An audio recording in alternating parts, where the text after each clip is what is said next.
Good morning mga kalobtek.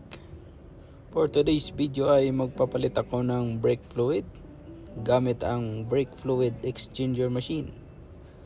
At ang gamit na fluid ay Motolda 3. At yan, ilagay ko na sa fluid tank.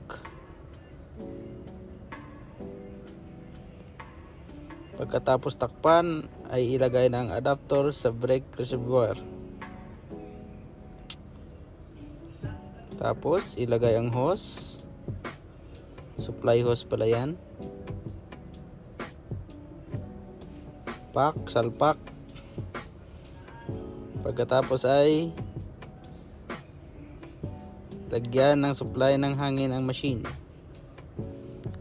Tapos i-on at yan, i-check kung may tagas ba.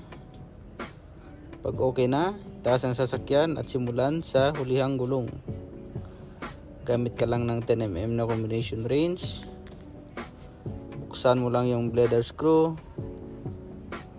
at ilagay ang suction hose at hanggang matapos yung 4 na gulong. Yan guys, ganyan lang kadali.